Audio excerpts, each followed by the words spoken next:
people. I am so happy to be chatting with you again. I have to say, I have been really sick this week, and so I've just been out for the count. I have worked a little bit, but mostly just lay on the couch, feeling mopey and ill. So to say that I'm excited to see you guys is no understatement. I have like washed, I have straight hair, I put on makeup, like I feel brand new. And I also have brand new books that I want to share with you. I've already read some of these because I just couldn't help myself. So in any case, let's dive in. I am going to start with my book of the month books. They've reached out to me and we are working again together for the month of July. Very exciting. Now, it was pretty easy for me to choose the books. I usually choose 2 books out of their insane amount of options, and they've always got things for like every kind of reader. So if you're into fantasy, they'll have something there for you. If you're into creepy books, there's stuff there for you. There's always a romance, which I never touch, as you know, no heart. But I was very happy to see that they were offering as an add-on for the month The Only One Left by Riley Sager. Now, if you know the history of me with Riley Sager, we have a very like love-hate relationship. Some books that I read by him are some of my favorite thrillers of all time, and then others just don't work for me, and so I don't know what is going to happen with this, but the synopsis sounds good, so I have hope, and I will just always read his books when they are published. It's like our relationship. That's what we do. Actually, he has no idea that I exist, and that's okay, but this is what we do. Let me tell you what this one is about. This book follows a woman named Leonora Hope. Now, when she was 17 back in 1929, her entire family was killed. The public, including the police, all kind of set their sights on Leonora as being the guilty one of the party. She killed her whole family. However, there was never any evidence to show that. And so she's gone free all of this time. But not really, considering that she's never really left the house that she grew up in since. And now in the 80s, I also love that it's set in the 80s, she is a 90-something-year-old woman who is wheelchair bound. She cannot speak, and she can only communicate by writing on her typewriter. So we meet Kit, who comes to the Hope household, Leonora Hope, and the Hope household harbors a lot of secrets. And Kit's really just there to take care of Leonora in her old age. It's kind of her final days, essentially. She's very ill. And Kit's there for that. However, Leonardo DiCaprio, who just waltzes into this book, Leonora, says that she wants to tell Kit the story of what actually happened, that she has truly been innocent this entire time, but she's actually not the only one of her family left alive, apparently. Very interesting to find out more about that. I like that it's like set kind of far away. It's in this kind of crumbly kind of mansion. It's a cliffside mansion. It just sounds great. Let's read the first line. It really does sound like it could be great, so fingers crossed. Okay, first line. We're at the typewriter again. Leonora in her wheelchair and me standing beside her as I place her left hand atop the keys. That sounds exciting. Like, I think this might be the next book that I read. Definitely will be in my July TBR. I'm not sure if you're going to be seeing that first or if you're going to be seeing this first. In any case, going to be reading it in July. So that was an add-on. And then, of course, this next one was part of the picks. Look how beautiful this is. Like, great departure from kind of scary. This seems much more emotive. This is The First Ladies by Murray Benedict and Victoria Christopher Murray. Now, I've never read anything by Victoria Murray, but I've read a couple of books by Murray Benedict and I really have enjoyed them. So I'll let you know what this is about. This follows the friendship of two women, First Lady Eleanor Roosevelt before she becomes First Lady, and also civil rights activist Mary Bethune. And it follows them when they first meet. I think they've kind of met through activism for women's rights. And then their friendship only grows when Eleanor becomes First Lady and she brings Mary along with her and starts fighting for civil rights as well. She's definitely thought of as like an outspoken First Lady when a lot of women in that position were, you know, told to be quiet, and like that still exists. So silly that like the First Ladies are supposed to have very like quiet kinds of things that they're interested in doing. And anyway, I don't know why that is, but in any case, I'm very eager to learn about their friendship and where that takes them. It sounds really just very heartwarming. So let's read the first line, chapter 1. We're reading from Mary's perspective in New York, October 14th, 1927. Nearly 50 blocks were past my cab window as I ride through the upper reaches of Manhattan from the Hotel Olga in Harlem. Not a 5-star first line, but it sounds so heartwarming. So if you are interested in getting Book of the Month in the US or Canada, you can. And in the month of July, you can get your first book for $9.99 using the code word FIREWORK. So definitely go and check them out. They've got some really good picks this month. They always do. They always do. I'm telling you, sometimes it's actually extremely hard to choose. But that's a wonderful problem to have, April. It really is. Are we moving on to the rest of the books of the book haul? Yes, we are. And I have so many new releases. I just couldn't help myself. The first one was sent to me by Penguin Random House Canada, so thank you so much, guys. Such a beautiful book. This is The Whispers by Ashley O'Drain. This is her new book. She wrote The Push. If that name sounded familiar, she wrote The Push, which was a huge hit. And this book follows a group of neighbors, essentially, on the same street. They are all friends in some way or another. They like get together for barbecues and what have you. So we meet them all together at a barbecue when there's a bit of a blowout. And then very soon after, I think it's like a couple of days after, a teenage boy falls from the window of this house that housed the barbecue, and he's, you know, in hospital. It's not looking good. So we follow several women's perspectives. We end up following Whitney, who was the host of that barbecue and whose son actually does fall.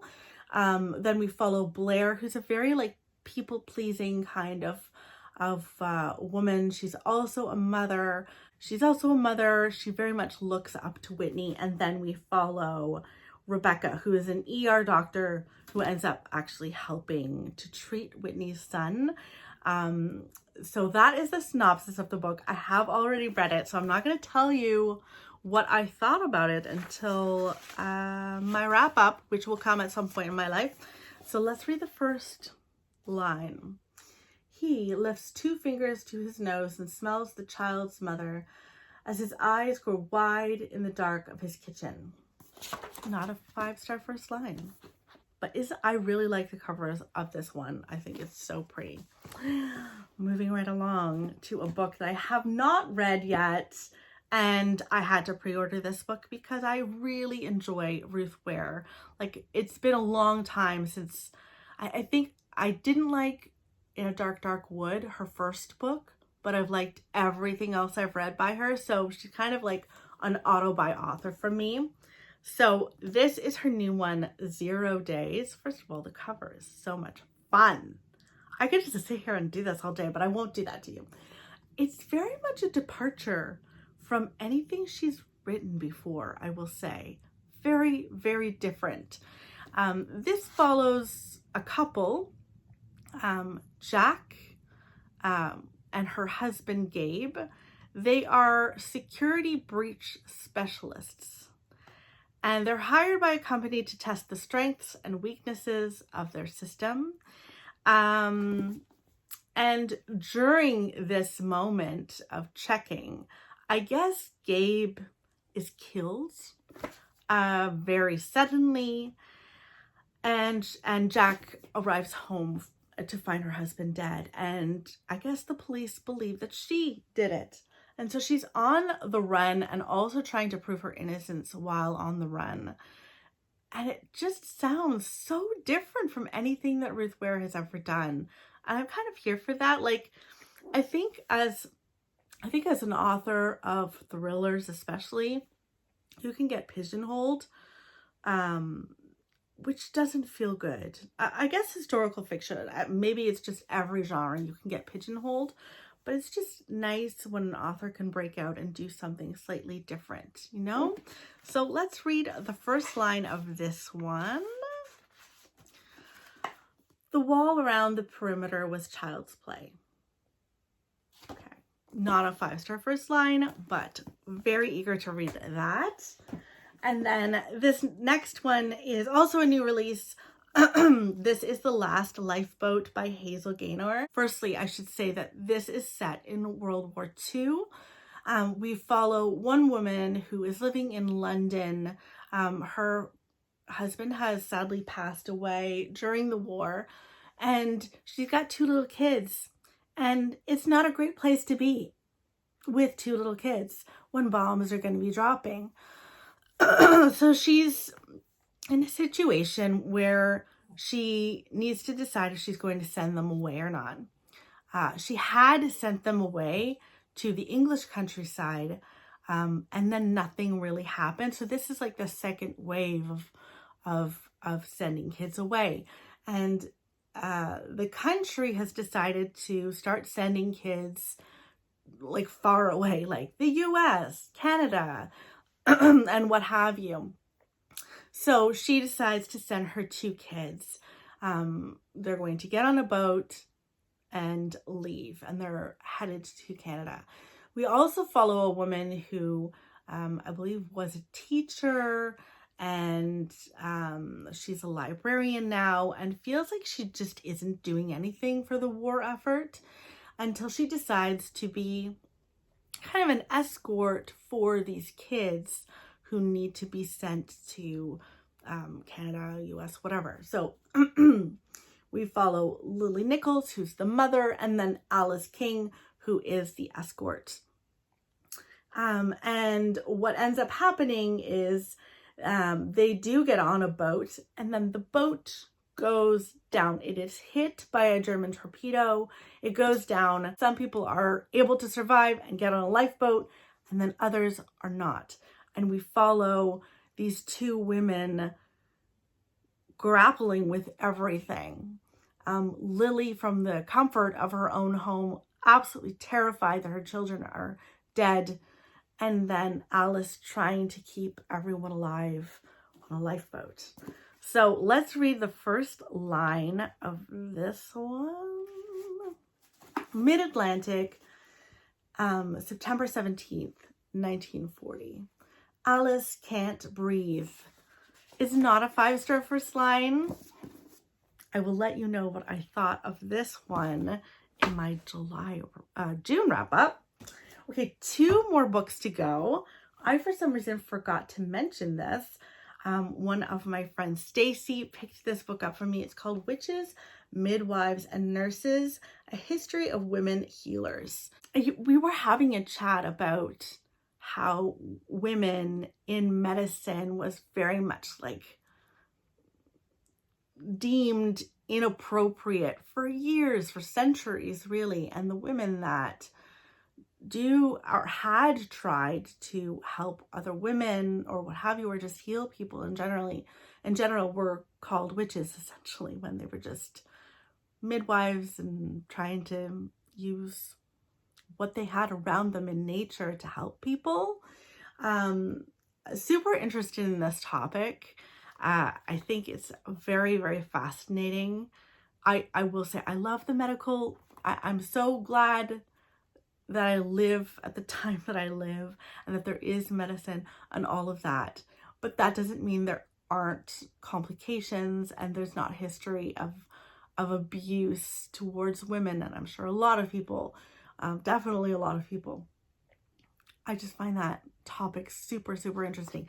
So we'll read the first line. Women have always been healers. They were the unlicensed doctors and anatomists of Western history. Not a 5-star first line, but it sounds really good. And it looks like a very, very quick read. Like I could just sit down right now and just read that. That would be very, very lovely. Last but not least is a book by Jessica Ward called The St. Ambrose School for Girls. I feel like this would be the perfect read for September, which might end up happening. This is out on, I'm looking at this crazily for some reason, July 11th. And Simon & Schuster Canada sent this over to me, which is super kind of them. So people are saying that this is Heather's meets The Secret History. I like books set at a boarding school for some reason. And so we meet a girl named Sarah Taylor when she arrives. She's the new girl. She's hoping she's gonna get along with everybody. Of course she doesn't. Of course Greta, the like popular girl, the it girl, decides to make her life a living hell, and she does pranks on her and she bullies her. She does meet other people who are kinder. She has a roommate named Ellen who is like a strong athlete, doesn't take anyone else's crap. And so Sarah and Ellen do become good friends. However, Greta's tactics are always, you know, surrounding her. And then a person does actually end up dead and everything blows up. So it will be interesting to read this one for sure. I think I want to read it in September, but maybe earlier. You know what? Sometimes I do read like school-ish books in August because I just can't wait. All right, chapter 1, The St. Ambrose School for Girls, Greensboro Falls, Massachusetts, 1991. Oh, it's set in the 90s. That's fun. My first view of the St. Ambrose School for Girls is from the backseat of my mother's 1981 Mercury Marquise. Not a 5-star first line. We have had no 5-star first lines in this haul, which is a sad state of affairs, but here we are. I am looking forward to reading all of these books. Some I'm like, I gotta read it really, really soon, which is a wonderful feeling. Let me know if you've picked up any books as of late.